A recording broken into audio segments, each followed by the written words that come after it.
السلام علیکم ناظرین، پروگرام چائے کی پیالی میں خوش آمدید۔ میں ہوں آپ کی میزبان حرین تبسم اور میرے ساتھ موجود ہیں ڈاکٹر طارق ہاشمی صاحب۔ السلام علیکم سر، جی سی یونیورسٹی لاہور کا شمار ہمارے قدیم ترین جامعات میں ہوتا ہے اور ہماری ادبی دنیا میں بڑا ایک منفرد نام ہے اس کا۔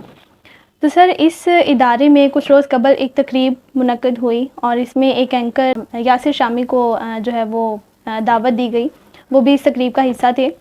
تو سر، انہوں نے جو ہے وہ کچھ نقلیں اتاری اس تقریب میں، اور اس تقریب میں پھر یونیورسٹی کے سربراہ بھی موجود تھے، اور میں نے یہ سنا ہے اور جتنا میں آپ کو جانتی ہوں کہ آپ فنکاروں کے بڑے مداح ہیں، اور فنون لطیفہ پہ جب بھی بات ہوتی ہے تو آپ بڑھ چڑھ کے جو ہے وہ گفتگو کرتے ہیں۔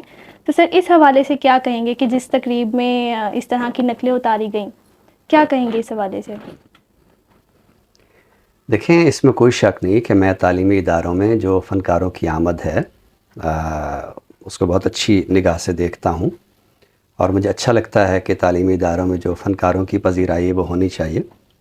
بات یہ ہے کہ جب یہ تقریب میں دیکھ رہا تھا تو میری آنکھوں کے آگے کچھ اور تقاریب بھی گھوم گئیں، یعنی مثلاً جواہر لال نہرو یونیورسٹی میں کے کانووکیشن سے فلمی اداکار شاہ رخ خان نے خطاب کیا۔ اس خطاب کی نوعیت کیا تھی، اس پر تھوڑا آگے بات کرتے ہیں۔ اچھا، شاید بہت کم لوگوں کو پتہ ہے کہ مانچسٹر کی یونیورسٹی آف لاء نے اداکار شاہ رخ خان کو قانون کی اعزازی ڈاکٹریٹ کی ڈگری دی ہوئی ہے۔ اسی طرح ایک اور منظر میرے آگے گھومتا ہے، اور وہ ہے لمز یونیورسٹی کے کانووکیشن کا، کہ جس کے کانووکیشن سے خطاب کیا ممتاز مزاح نگار جناب مشتاق احمد یوسفی نے۔ اسی طرح کانووکیشنز میں جو اداکار ہیں، کھلاڑی ہیں، ان کو بلائے جانے کی روایت ہے۔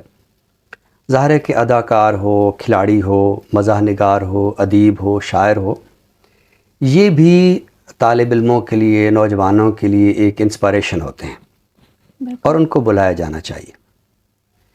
اچھا، یہ جو میں ابھی اب بات کر رہا تھا کہ ہم شاہ رخ خان کے خطاب پہ بھی بات کرتے ہیں، میرا خیال ہے کہ ہم بات نہیں کرتے، ہم ایسا کرتے ہیں کہ شاہ رخ خان کے خطاب کا کچھ حصہ اور مشتاق احمد یوسفی صاحب کے خطاب کا کچھ حصہ اپنے ناظرین کو دکھاتے ہیں، تاکہ انہیں اندازہ ہو کہ جب تعلیمی ادارے میں آپ کسی اداکار کو بلاتے ہیں یا مزاح نگار کو بلاتے ہیں تو وہاں جو تعلیمی ادارے کا ایک علمی وقار ہوتا ہے اس کا خیال کیسے رکھا جاتا ہے۔